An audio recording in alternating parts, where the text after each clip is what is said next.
Halo semua, perkenalkan nama saya Mardiana Warasi dengan NIM 210306107, kelas PTNB, Prodi Peternakan, Fakultas Pertanian Universitas Sumatera Utara.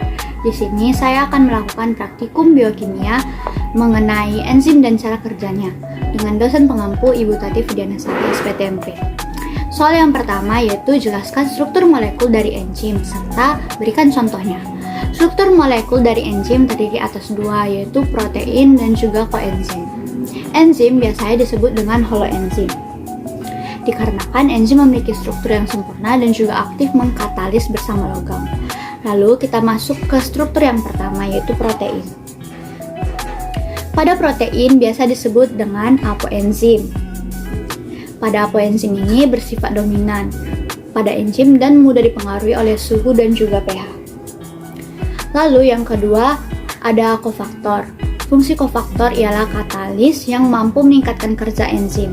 Sedangkan ion organik dalam gugus prostetik disebut koenzim, yang berfungsi untuk memindahkan zat kimia dari satu enzim ke enzim lain. Kofaktor dibedakan menjadi dua, yaitu koenzim atau senyawa organik atau vitamin, di mana senyawa kovalen akan berikatan dengan enzim. Dan yang kedua ada gugus prostetik atau mineral. Contohnya yaitu amilase, tripsin, lipase, DNA, polimerase, dan lain-lain.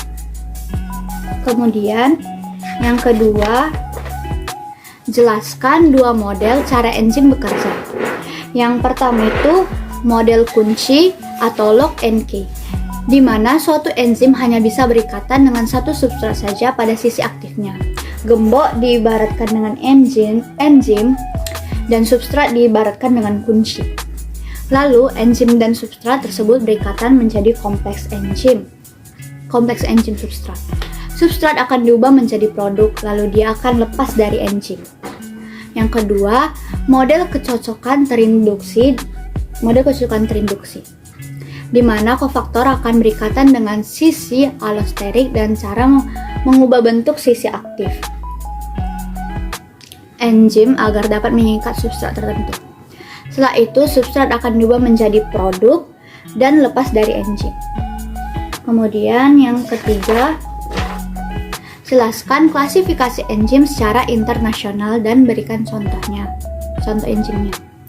Yang pertama ada oksidoreduktase. Enzim oksidoreduktase adalah enzim yang dapat mengkatalis reaksi oksidasi atau reduksi suatu bahan. Contohnya alkohol dehidrogenase. Yang kedua ada transferase. Enzim transferase adalah enzim yang ikut serta dalam reaksi pemindahan atau transfer suatu radikal atau gugus. Contohnya heksokinase. Yang ketiga itu ada hidrolase. Enzim hidrolase merupakan kelompok enzim yang sangat penting di dalam pengolahan pangan, yaitu enzim yang mengkatalis reaksi hidrolisis suatu substrat atau pemecahan substrat dengan pertolongan molekul air. Contohnya tripsin. Kemudian yang keempat ada liase.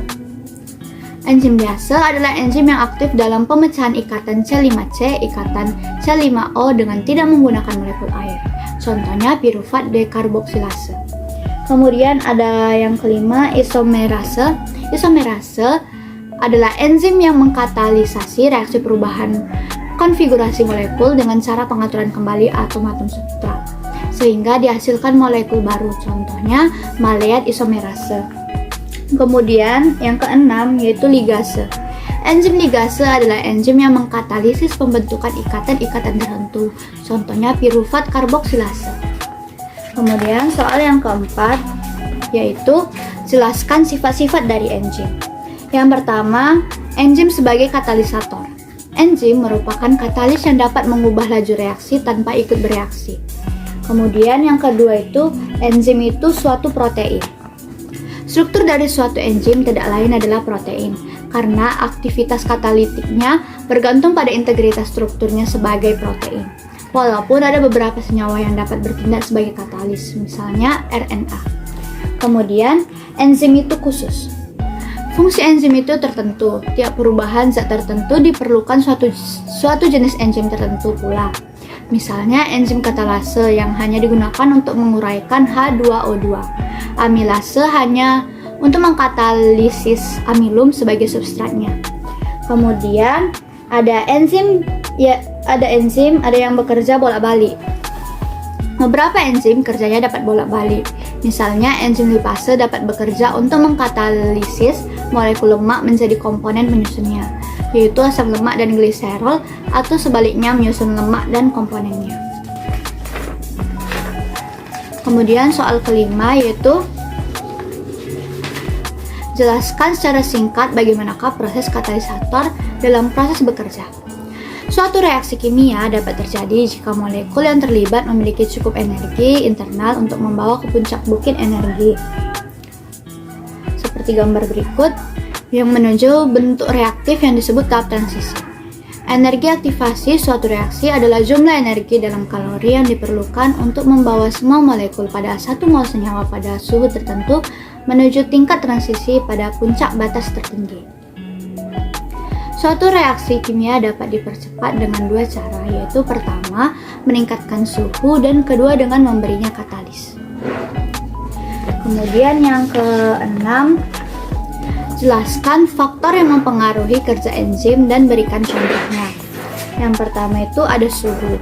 Kerja suatu enzim sangat dipengaruhi suhu lingkungannya. Setiap kenaikan suhu 10 derajat Celcius, kecepatan enzim akan menjadi 2 kali lipat. Kemudian ada pH. Semua enzim peka terhadap perubahan pH dan non-aktif pada lingkungan pH sangat rendah atau asam kuat dan pH tinggi atau basa kuat. Contoh enzim pepsin memiliki pH optimum 2, sedangkan enzim tripsin memiliki pH optimum 8,5. Kemudian ada konsentrasi enzim. Konsentrasi enzim substrat dan kofaktor. Jika pH dan suhu suatu sistem enzim adalah konstan dan jumlah substrat berlebihan, maka laju reaksi adalah sebanding dengan jumlah enzim yang ada. Sebaliknya, jika pH, suhu, dan konsentrat. Kemudian, yang ketujuh yaitu jelaskan bagaimana mekanisme feedback inhibition dapat terjadi pada enzim.